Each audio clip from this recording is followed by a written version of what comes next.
PM Modi ने आज प्रधानमंत्री किसान सम्मान निधि के तहत मिलने वाले पैसे की 8वीं किश्त किसानों के खातों में भेजी। पीएम मोदी वर्चुअल माध्यम से होने वाले समारोह में देश भर के करीब 9 करोड़ से भी ज्यादा किसानों के खाते में 19,000 करोड़ रुपए भेजे। कोरोना संकट के इस समय में किसानों को बड़ी राहत मिली। पीएम मोदी ने मेडिकल सामानों की कालाबाजारी करने वालों को सख्त चेतावनी दी है। पीएम मोदी ने कहा है कि संकट के समय में दवाइयों और जरूरी वस्तुओं की जमाखोरी और कालाबाजारी में भी कुछ लोग अपने निहित स्वार्थ के कारण लगे हुए हैं। मैं राज्य सरकारों से आग्रह करूंगा कि ऐसे लोगों पर कठोर से कठोर कार्रवाई की जाए। ये कृत्य मानवता के खिलाफ है। किसानों को संबोधित करते हुए पीएम मोदी ने कहा कि कोरोना अब गांव में तेजी से फैल रहा है, इसलिए मैं ग्रामीणों से अनुरोध करता हूं कि सभी सतर्क रहें और मास्क जरूर पहनें। साथ ही अपनी बारी आने पर टीका जरूर लगवाएं। टीका लगाने के बाद से में मास्क और 2 गज की दूरी जरूरी है। पीएम मोदी ने आगे कहा कि भारत हारने वाले देशों में नहीं है। कोरोना हर तरीके से हमारी परीक्षा ले रहा है, पर भारत कोरोना के खिलाफ जंग में जरूर जीतेगा। वहीं पीएम मोदी ने कहा कि भारत को कई देशों से मदद मिल रही है। देश में तेजी से अस्पताल बन रहे हैं। प्रधानमंत्री किसान सम्मान निधि योजना कार्यक्रम में CM Bhupesh Baghel video conferencing के जरिए जुड़े। इस दौरान कृषि मंत्री रविंद्र चौबे भी मौजूद रहे। बता दें कि आज पीएम नरेंद्र मोदी ने किसानों को योजना की 8वीं किश्त जारी की। पश्चिम बंगाल के किसानों को भी पीएम किसान सम्मान निधि स्कीम की राशि पहली बार मिली है। बंगाल के किसानों के खाते में पहली किश्त 2,000 रुपए हस्तांतरित किए गए हैं। हालांकि सीएम ममता बनर्जी ने किसानों को पत्र लिखकर कहा कि बंगाल के किसानों को बकाया 18,000 रुपए मिलने चाहिए थे, लेकिन वो नहीं मिले। भारत में वैक्सीनेशन का काम जोरों पर है। कोविशील्ड और कोवैक्सीन के बाद अब एक और वैक्सीन स्पुतनिक वी भी अगले सप्ताह से मार्केट में उपलब्ध होगी। रूस की स्पुतनिक वी कोविड वैक्सीन की कीमत भी तय कर दी गई है। भारत में स्पुतनिक वैक्सीन की कीमत 448 रुपए होगी और वैक्सीन पर 5% जीएसटी भी लगेगा। 5% जीएसटी के साथ वैक्सीन की कीमत 995 होगी।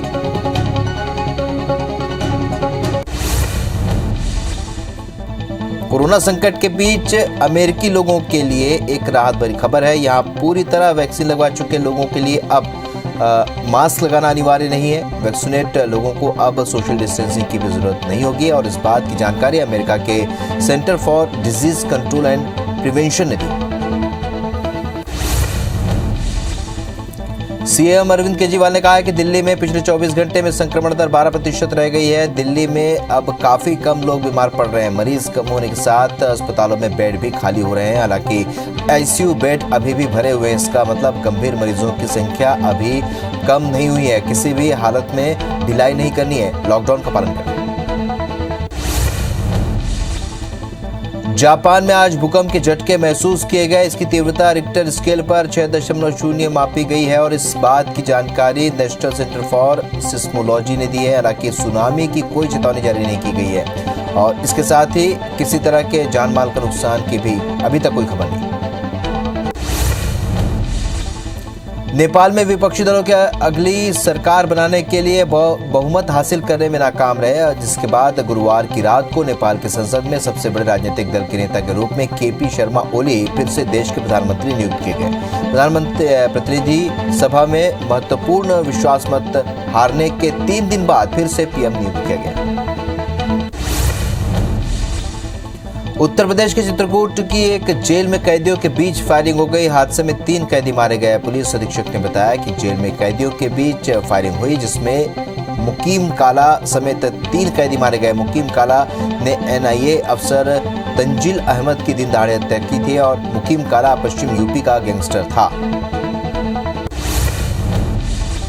कोरोना के संकट काल में भारत को कई देशों से मदद मिल रही है और इसी क्रम में कजाकिस्तान ने भी भारत के लिए मदद का हाथ आगे बढ़ाया है। कजाकिस्तान ने आज एक फ्लाइट से 50,60,000 मास्क और मेडिकल उपकरण लेकर दिल्ली पहुंची।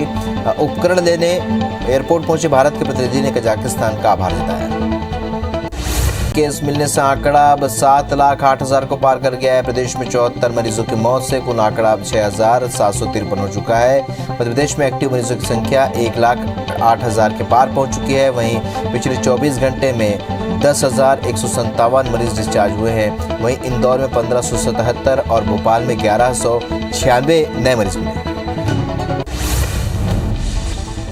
छत्तीसगढ़ में कोरोना के 9,121 नए केस मिले हैं और प्रदेश में एक्टिव मरीजों का आंकड़ा 1,19,000 के पार पहुंच चुका है। वहीं 195 मरीजों की मौत से अब तक 11,289 लोगों की मौत हो चुकी है। 12,774 मरीजों के डिस्चार्ज होने के बाद कुल आंकड़ा अब 7,61,000 को पार कर गया है। रायपुर में 655 और दुर्ग में 278 नए केस मिले। सीएम शिवराज की कैबिनेट बैठक जारी है और इस बैठक में शराब ठेकेदारों की लाइसेंस फीस पर चर्चा की गई। साथ ही वो कोरोना नियंत्रण को लेकर भी कोर ग्रुप से समीक्षा बैठक करेंगे। बैठक में जिलों के प्रभारी मंत्री के साथ ही अधिकारी भी शामिल होंगे।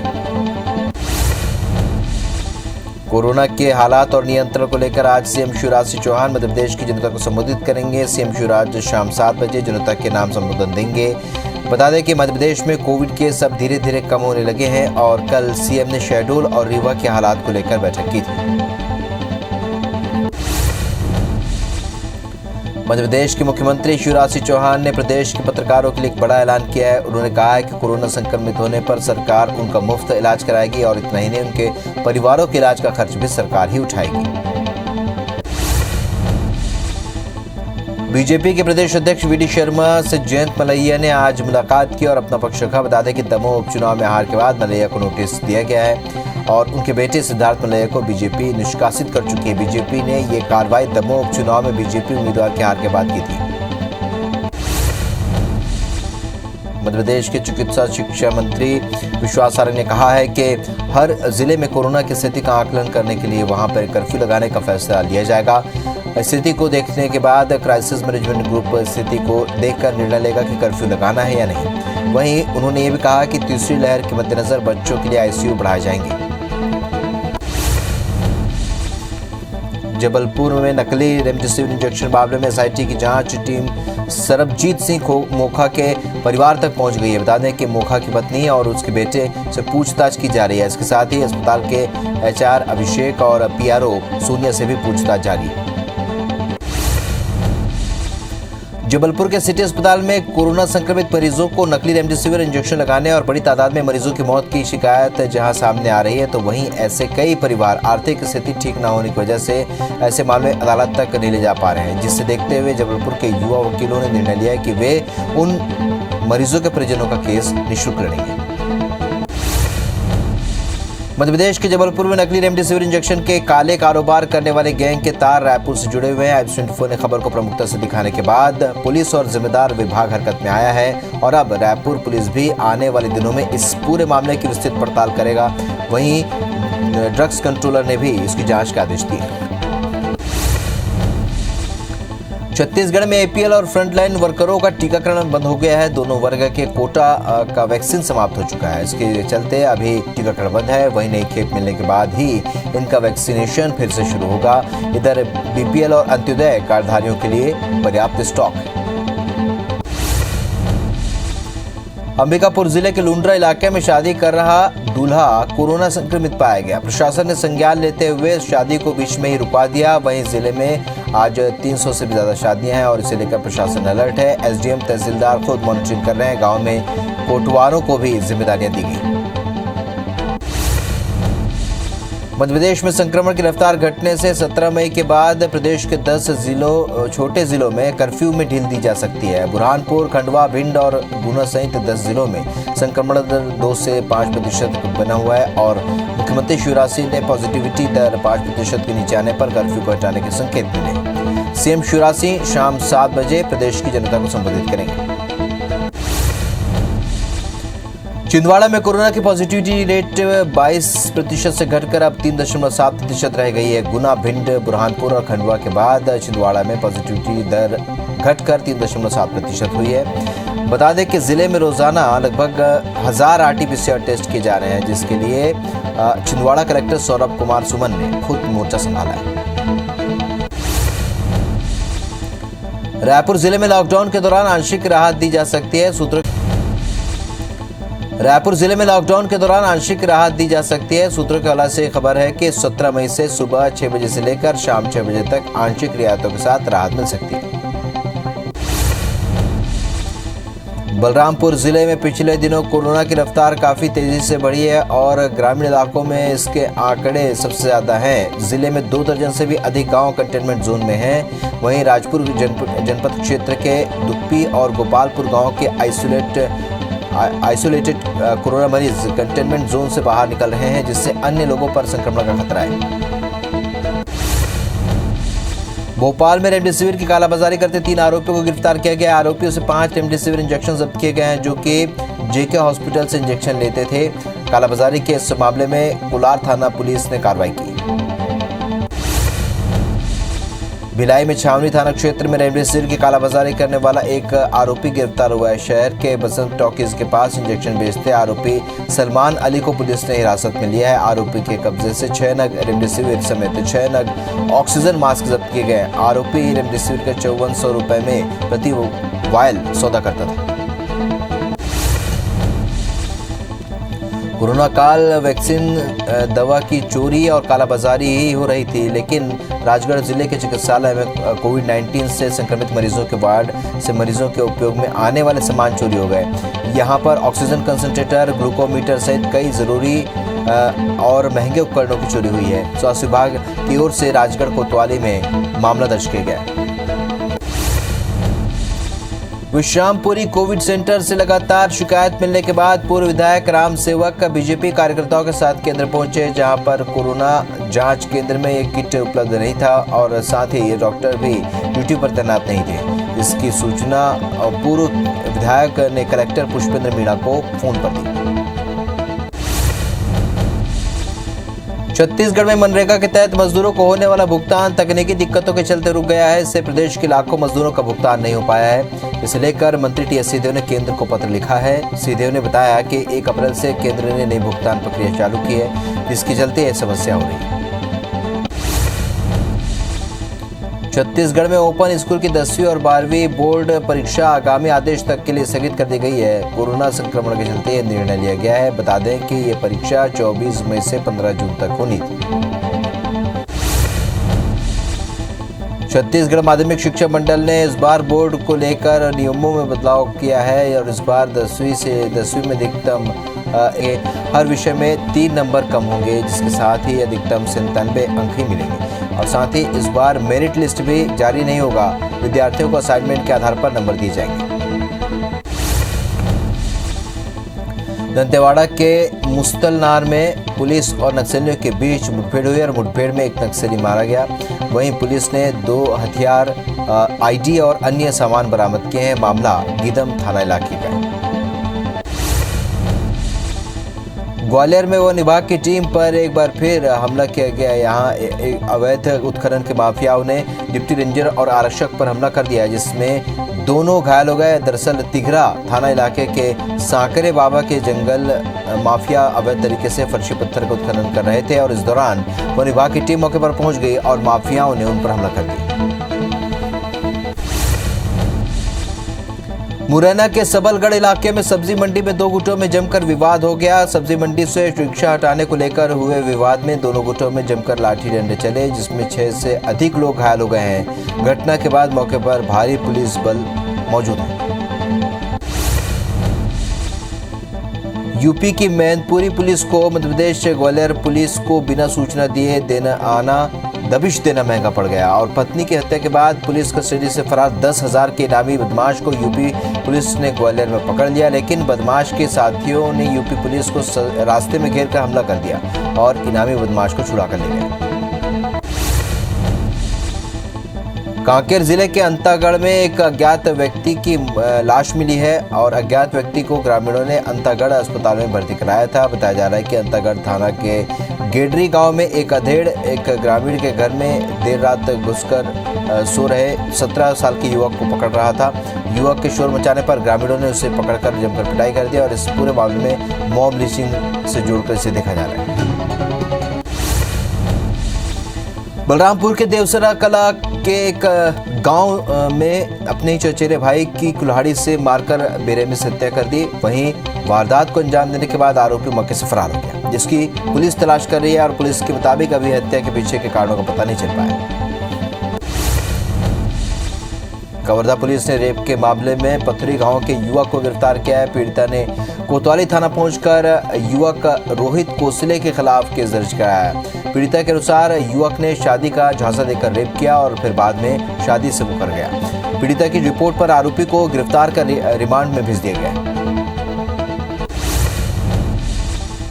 जगदलपुर में लॉकडाउन के दौरान शराब की होम डिलीवरी के नाम पर ठगी का मामला सामने आया। मरानी वार्ड निवासी प्रेम बोरई ने 4,500 रुपए की ठगी हुई है, जिसकी शिकायत उन्होंने कोतवाली थाने में की है। फिलहाल पुलिस ने अज्ञात के खिलाफ एफआईआर दर्ज कर मामले की जांच शुरू कर दी। होशंगाबाद सिवनी मालवा क्षेत्र के किसानों को मूंग की फसल में सिंचाई के लिए पर्याप्त पानी नहीं मिल पा रहा है, जिसे लेकर सैकड़ों किसानों ने आज विधायक प्रेम शंकर वर्मा के खिलाफ बागवाड़ा में चक्का जाम कर जमकर प्रदर्शन किया। इस दौरान वाहनों की आवाजाही घंटों बाधित रही। बलरामपुर के ग्रामीण इलाकों में वैक्सीनेशन को लेकर अफवाह फैली हुई है, जिसकी वजह से युवा और बुजुर्ग वैक्सीन नहीं लगवा रहे हैं, जिसके चलते केंद्रों में सन्नाटा पसरा हुआ है और टारगेट बिल्कुल भी पूरा नहीं हो रहा है। कांग्रेस के नेता संतोष सिंह ने बताया कि कुछ शहरी इलाकों में भी अफवाह फैली हुई है। कबीरधाम जिले में आज भी बाल विवाह की प्रथा कम नहीं हुई है। बाल विवाह की सूचना पर महिला बाल विकास की टीम सोनपुरी गांव पहुंची और यहां पर नाबालिग लड़की की शादी रुकाई। इस दौरान परिवार वाले लड़की को नाबालिग बता रहे थे, लेकिन कागजात की जांच में लड़की 16 साल की निकली। इसके बाद परिजन शादी 2 साल बाद करने की सहमति दी। ईद के दिन मुस्लिम युवकों ने इंसानियत की मिसाल पेश की है। दरअसल भोपाल में छत्तीसगढ़ की 80 साल की सुंदरिया बाई की मौत हो गई, जो अपने इकलौते बेटे के साथ झोपड़ी में रहती थी। वहीं वृद्धा की मौत की जानकारी मिलते ही मुस्लिम युवक वहां पहुंचे और चोला विश्राम घाट में महिला का हिंदू रीति रिवाज से अंतिम संस्कार कराया। भोपाल डीआईजी इरशाद वली ने घर में रहकर ही ईद मनाई। साथ ही रिश्तेदारों और अन्य मिलने जुलने वालों से भी कोरोना काल में एक दूसरे से मिलने के लिए साफ इनकार कर दिया है। डीआईजी इरशाद वली ने कहा है कि कोरोना फिलहाल कम नहीं हुआ है, इसलिए लोग घरों में ही रहें। रमजान के 30 दिन के रोजे और इबादत के बाद इंदौर में आज ईद का त्योहार सादगी पूर्वक मनाया जा रहा है। कोरोना गाइडलाइन के बीच ईद की नमाज त्योहार सादगी पूर्वक मनाया जा रहा है। कोरोना गाइडलाइन के बीच ईद की नमाज घरों से ही अदा की गई और मस्जिदों में सामूहिक नमाज पढ़ने पर रोक लगाई गई। लोग फोन, वीडियो कॉल और सोशल मीडिया पर रिश्तेदारों को ईद की मुबारकबाद दे रहे हैं। मुस्लिम भाइयों ने कोरोना से मुक्ति की दुआएं मांगी। धमतरी जिले में तेंदुपत्ता तोड़ाई का काम इन दिनों जोरों पर है। करीब 1 महीने तक चलने वाले इस काम से जहां वनवासी इलाके में हजारों लोगों को रोजगार मिलता है, तो वहीं वन महकमे को भी अच्छी खासी आमदनी हो जाती है। और इस सीजन में करीब 27,300 मानक बोरे तेंदुपत्ता वितरण का लक्ष्य रखा गया है, जिसे 26 वन समितियों के जरिए 280 फड़ों में इकट्ठा किया जाएगा। डोंगरगढ़ के मारवाड़ी गोड़ और ब्राह्मण समाज ने कोरोना के चलते घरों में रहकर भगवान परशुराम का जन्मोत्सव मनाया। इस अवसर पर भगवान परशुराम का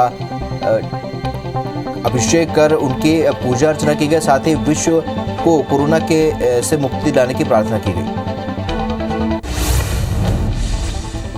कोरोना के कारण 21 अप्रैल से लागू लॉकडाउन के कारण हर वर्ग प्रभावित है। अक्षय तृतीया पर कवर्धा में भी हर साल सैकड़ों की संख्या में शादी होती थी।